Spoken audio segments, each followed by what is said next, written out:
Hello my dear students, this is Meera and you are watching my YouTube channel English सीखें।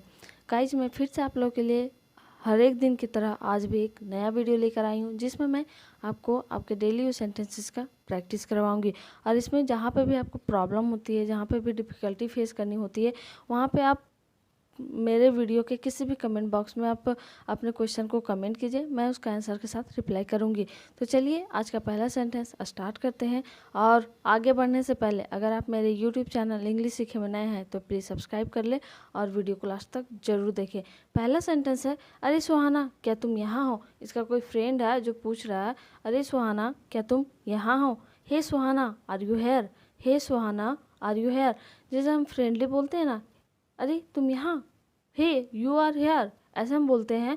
तो यहाँ पे ये पूछ रहा है सिंपली, जैसे हम पूछते हैं क्या तुम यहाँ हो, तो ये बोल रहा है अरे सुहाना क्या तुम यहाँ हो। Hey Suhana are you here. हाँ मैं यहाँ कॉफ़ी पीने आई हूँ। Yes I have come here to have coffee.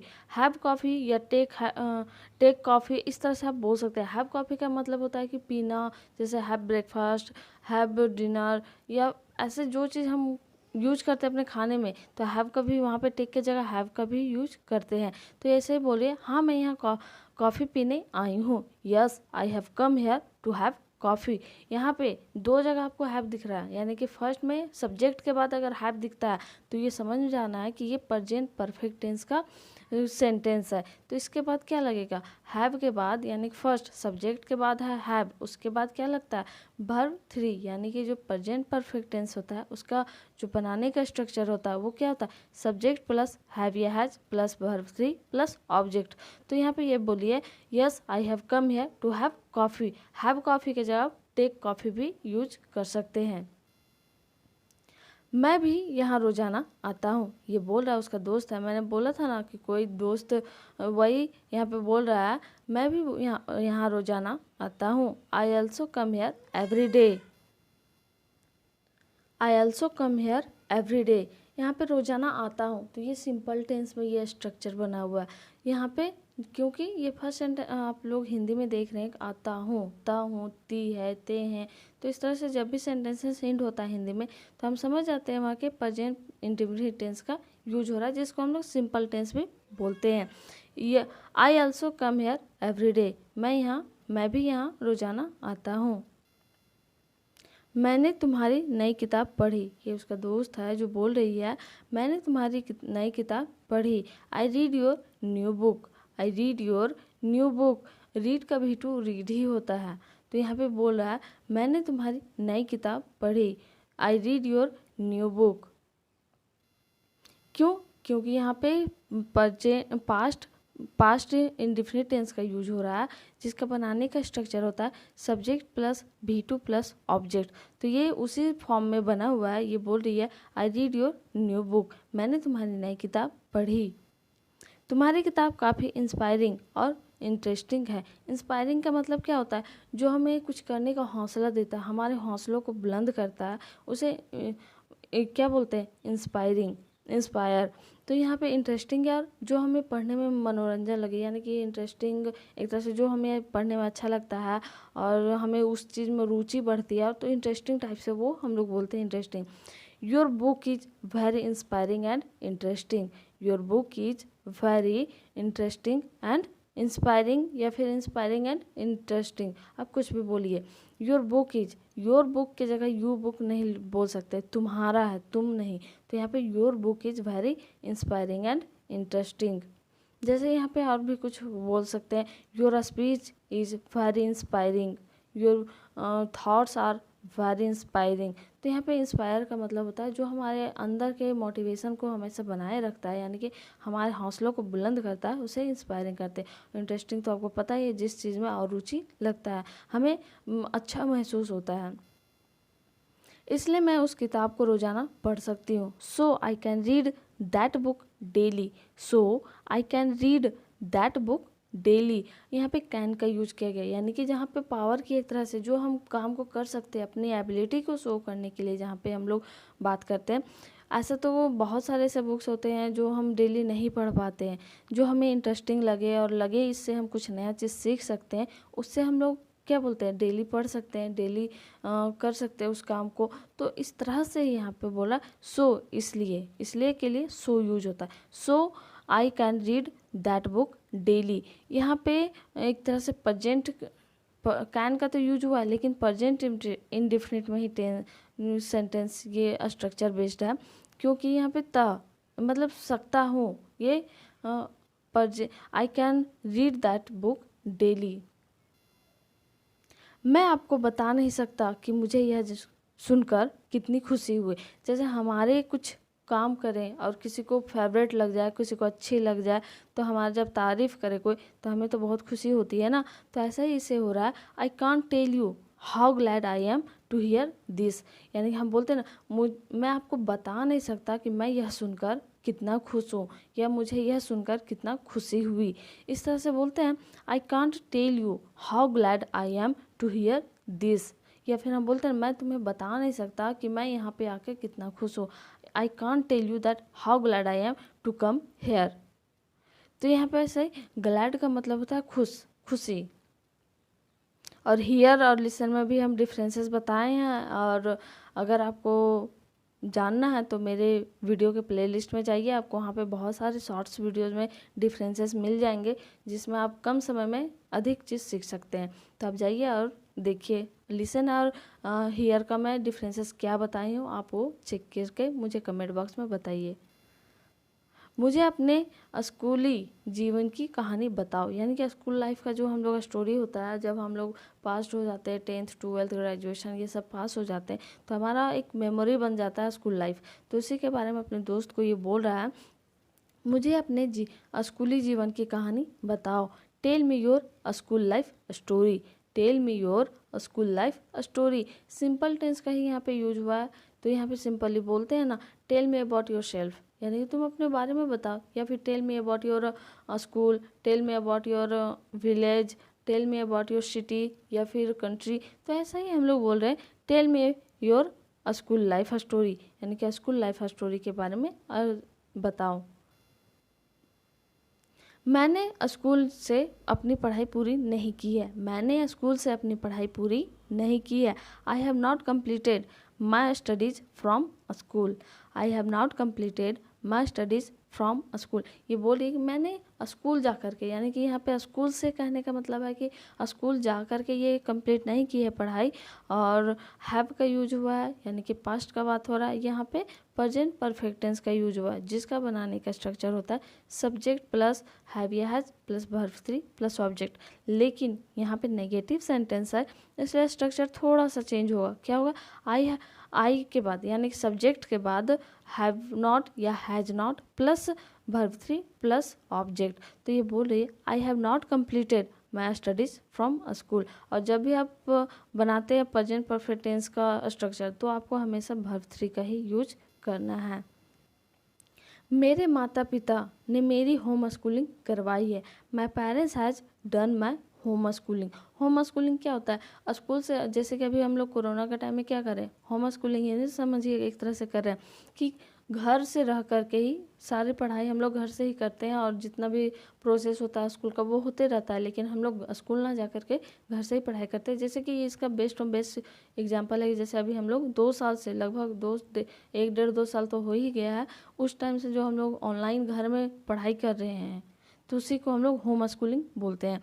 तो मेरे माता पिता ने होम स्कूलिंग करवाई है, यानी कि इनका जो स्कूलिंग है ये अपना स्कूल जा कर के पढ़ाई नहीं की है, इसका स्कूल घर से ही हुआ है। तो ये बोलिए अपना पढ़ाई के बारे में, my parents have done my home schooling, यानी कि मेरे माता पिता है वो मेरे स्कूलिंग यानी कि स्कूल घर से ही करवाए हैं। तुम्हारे माँ पापा काफ़ी शांत दिमाग के हैं। शांत दिमाग जैसे हम लोग बोलते हैं ना, कूल माइंडेड या काम माइंडेड भी बोल सकते हैं। कूल माइंडेड या काम माइंडेड, या फिर कुछ जो ऐसे शांत दिमाग के कहने का मतलब है ज़्यादा गुस्सा नहीं करना, या फिर हमें मतलब समझना, हमारी बातों को समझना। तो ये वही बोला, तुम्हारे माँ पापा काफ़ी शांत दिमाग के हैं। Your parents are very calm minded. Your parents are very calm minded. Calm minded का मतलब होता है शांत दिमाग का, calm minded. Your parents are very calm minded. मुझे उनसे मिलकर बहुत खुशी होगी। I would be very happy to meet him. Meet him मतलब उनके जो पेरेंट्स हैं, मीट देम, यहाँ पे अगर माँ पापा के बारे में बात कर रहे हैं तो आपको देम का यूज करना है, क्योंकि वहाँ पे एक से अधिक दो लोगों की बात हो रही। लेकिन अगर ये मतलब उनके पापा से मिलने की बात कर रहे हैं तो ये बोल रहे हैं कि I would be very happy to meet him, यानी उनके पापा से मिलकर इनको बहुत खुशी होगी। और वुड का यूज जहाँ पे हम लोग पोलाइट आवाज़ में बोलते हैं ना, I would to like to, मतलब I would like to meet you, ऐसा जहाँ पे हम लोग पोलाइट में कुछ भी काम, would you like to meet me या would you like to talk to me, इस तरह से जहाँ पे हम नॉर्मल बातें की यूज करते हैं, वहाँ पे विल का ही एक फॉर्म है वुड, जहाँ पे हम लोग फ्यूचर के लिए यूज करते हैं। लेकिन जहाँ पे हम लोग पोलाइटली बोलते हैं, वहाँ पे I would like to say something in front of you, जैसे मैं तुम लोगों के सामने कुछ बोलना चाहूँगा, इस तरह से बोलते हैं, वहाँ पे हम लोग वुड का यूज करते हैं। मीट के बारे में तो सबको पता ही है, मिलना होता है। उनसे मिलने के लिए तुम्हें ऊपर जाना होगा। ये बोल रही है ऊपर जाने का मतलब है इनके पेरेंट्स वो अब इस दुनिया में नहीं हैं, उसी के बारे में बोल रहा है। उनसे मिलने के लिए तुम्हें ऊपर जाना होगा। You will have to go upstairs to meet them. You will have to go upstairs to meet them. Upstairs का मतलब होता है ऊपर जाना। स्टेयर्स का मतलब तो पता ही है सीढ़ी होता है, लेकिन अप स्टेयर्स का मतलब है ऊपर जाना, या फिर यहाँ पे ऊपर जाने का मतलब है कि आपको मतलब मरने के बाद जो जहाँ जाता है ना ऊपर, बोलते हैं ना ऊपर जाओ, ऊपर चले जाओगे, इस तरह से जो हम लोग बोलते हैं, वहाँ पे ये बोल रही है you will have to go upstairs to meet them, यानी कि इसको मरना पड़ेगा मिलने के लिए, तो ये तो पॉसिबल नहीं है ना। तो यहाँ पे विल हैव टू, विल का यूज हुआ है यानी कि फ्यूचर इंडेफिनिट टेंस। जहाँ पे फ्यूचर इंडेफिनिट टेंस को बनाने का स्ट्रक्चर क्या होता है, सब्जेक्ट प्लस शैल या will plus verb one plus object. तो यहाँ पे विल हैव टू का यूज किया गया है, यानी कि ये काम करना पड़ेगा, इसलिए यहाँ पे हैव टू का यूज हुआ है। सो बोल रही है you will have to go upstairs to meet them. मेरा इरादा तुम्हें दुख पहुंचाने का नहीं था। ये बोल रहा है अपनी फ्रेंड को, मेरा इरादा तुम्हें दुख पहुंचाने का नहीं था, क्योंकि उनके पेरेंट्स के बारे में पूछा तो वो दुखी हो गई, उसी के बारे में बोल रहा है। या हम लोग भी बोलते हैं किसी को हर्ट कर देते हैं, दैट टाइम बोलते हैं ना, मेरा इरादा तुम्हें दुख पहुँचाने का नहीं था, या फिर मेरा इरादा तुम्हें दुखी करने का नहीं था। तो I didn't mean to hurt you. Didn't को डिंट भी बोलते हैं, जिसको डिड नॉट भी बोलते हैं, डिंट, डिड नॉट या डिडंट। तो I didn't mean to hurt you. Hurt का मतलब होता है मतलब जिसको हम लोग चोट पहुंचाते हैं, ऐसा नहीं कि दुखी करते हैं, दिल से दुखी करना उसे हर्ट बोलते हैं। I didn't mean to hurt you, मेरा इरादा तुम्हें दुख पहुंचाने का नहीं था। यहाँ पे पर पास्ट इंडेफिनिट टेंस का यूज हुआ जिसका नेगेटिव सेंटेंस है। नेगेटिव में इसका स्ट्रक्चर क्या हो जाता है, पर subject plus did not plus V1 plus object. लेकिन अगर इसमें एक और है कि जब अफर्मेटिव सेंटेंसेस आप बनाते हैं, सिंपल सेंटेंसेस, जैसे कि आई मींट टू हर्ट यू, यहाँ पे मेरा इरादा तुम्हें दुखी पहुँचाने का था, एक तरह से ये बोलते हैं। जो हमारे साथ गलत करेंगे उन्हें तो दुखी हम पहुँचाने का इरादा कोई कोई रखता है, सबको नहीं, पर ये अच्छी आदत नहीं है, किसी को हमें हर्ट नहीं करना चाहिए। यहाँ पे अगर यहाँ पे हम लोग सिंपल स्ट्रक्चर बनाते हैं तो दैट टाइम क्या करना होता है, हमेशा V2 का यूज करना होता है। क्यों, इसका स्ट्रक्चर होता है subject plus V2 plus object. लेकिन यही सेकंड सेंटेंसेस नेगेटिव में हो या फिर इंट्रोगेटिव में हो, दैट टाइम हम लोग अगर V1 का ही यूज करते हैं।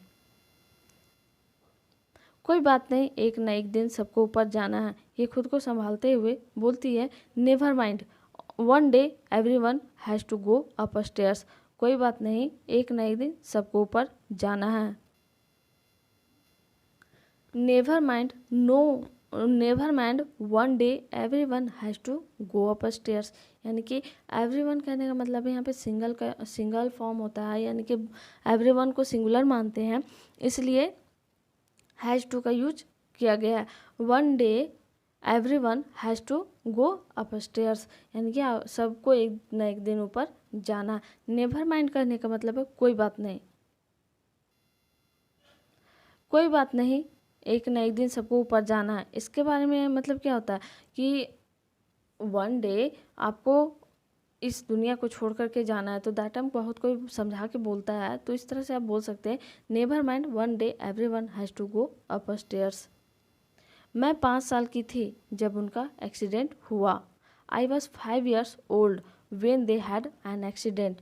आई was 5 years old when they had an accident. यानी कि ये अपने मम्मी पापा के बारे में बोल रही है, जिनके बारे में कि यानी कि मैं 5 साल की थी जब उनका एक्सीडेंट हुआ।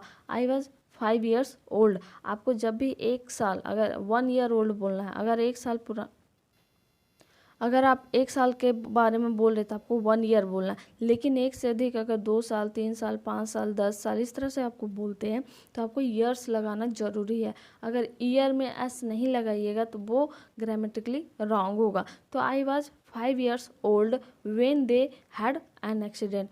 हैड का यहाँ पे यूज किया गया, यानी कि उनको वो जब एक्सीडेंट उनका हुआ, हैव, दे हैव एक्सीडेंट ऐसे नहीं, हैव का जो पास्ट फॉर्म होता है हैड का यूज किया गया, या पास्ट परफेक्ट टेंस का यूज किया गया है। यानी कि इसका जो बनाने का स्ट्रक्चर होता है वो होता है subject plus had plus verb 3 plus object. इसलिए यहाँ पे, और आपको यहाँ पे दिख रहा होगा कि एक्सीडेंट के पहले एन का यूज किया गया। एन का यूज करने का मतलब है जहाँ पे भी आपको जो भी इंग्लिश वर्ड्स में वर्ड्स होते हैं वो AIOU यानी कि वोवेल लेटर से शुरू होता है, उसके पहले हम लोग एन का यूज़ किए। और यहाँ पे एक्सीडेंट ए से शुरू किया गया, इसलिए यहाँ पे एन एक्सीडेंट लिखे हुए। आई was 5 years old when they had an accident.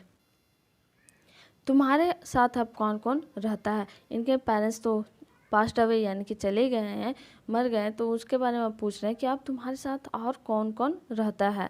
Who else lives with you, who else lives with you. कौन कौन, यहाँ पे सिंगुलर का बात, अगर हम लोग कौन कौन पूछते हैं या फिर क्या क्या, तो यहाँ पे हम लोग सिंगुलर ही मानते हैं, इसलिए यहाँ पे लिव्स का यूज़ किया। ये सिंपल टेंस में है, यानी कि इसका क्या होता है बनाने का structure, subject plus main verb plus SEIS plus object. और अगर हम किसी ही सी इट या कोई नाम के बारे में बात करें सिंगुलर यानी कि हो, वहाँ पे हम लोग एस का यूज करते हैं या ES। तो इसलिए यहाँ पे who else lives with you now, यहाँ पे अब तुम्हारे साथ साथ कौन रहता है। और गाइज वीडियो को लास्ट तक ज़रूर देखें और केयरफुली, और जहाँ पे भी आपको कोई चीज़ टॉपिक लगता है कि इस टॉपिक पे आप मुझे अपने वीडियोस को बताइए, तो मैं वहाँ पे, आप बताइए टॉपिक्स को, मैं उसको क्लियर करके उस टॉपिक को पूरे तरीके से बताऊंगी। मेरे दादाजी ने मेरी देखरेख की है, ये बता रही है मेरे दादाजी ने मेरी देखरेख की है। My grandfather has taken care of me, my grandfather has taken care of me. यानी कि देख रेख करने का मतलब क्या होता है, टेक केयर, ध्यान देना, देखभाल करना। तो यहाँ पे हैज़ का यूज़ किया गया, यानी कि प्रेजेंट परफेक्ट टेंस का, जिसका बनाने का स्ट्रक्चर होता है सब्जेक्ट प्लस हैव या has plus verb 3 plus object. और मैं बताई हूँ कि जब भी आप प्रेजेंट परफेक्ट टेंस का स्ट्रक्चर बनाते हैं वहाँ पे आपको हमेशा वर्ब 3 का ही यूज़ किया गया है, जैसा कि यहाँ पे टेक का भी 3 टेकन यूज़ किया गया है। My grandfather has taken care of me. लेकिन पिछले साल उनका भी देहांत हो गया। बट लास्ट ईयर ही ऑल्सो पास्ड अवे। लेकिन पिछले साल उनका भी देहांत हो गया। देहांत मतलब वो passed away. But last year ही also passed away. But last year ही ऑल्सो पास्ड अवे। और यहाँ पे लास्ट ईयर का कहने का मतलब है जो पिछला साल जो रिसेंटली हम लोग को बीतता है, जैसे कि हम लोग का भी 2020 ख़त्म हुआ तो लास्ट ईयर हम उसी को ना बोलेंगे। यहाँ पे अंतिम का मतलब भी लास्ट होता है, लेकिन जो एक पिछला बीता हुआ होता है रिसेंटली उसको भी हम लोग लास्ट बोलते हैं। बट लास्ट ईयर ही also passed away. Passed away का मतलब होता है मृत्यु होना यानी देहांत होना। And guys, like, share and subscribe my YouTube channel and thanks for watching my video. Thank you। और जहाँ पे भी आपको प्रॉब्लम होता है पूछिए, और साथ ही साथ मेरे प्रीवियस वीडियोस को जो आप नहीं देखते हैं उसे भी आप रिपीट करके देखिए, क्योंकि इससे आपको सेंटेंसेस रटना नहीं होगा और अच्छे से आप अपने याद कर सकते हैं। Thank you.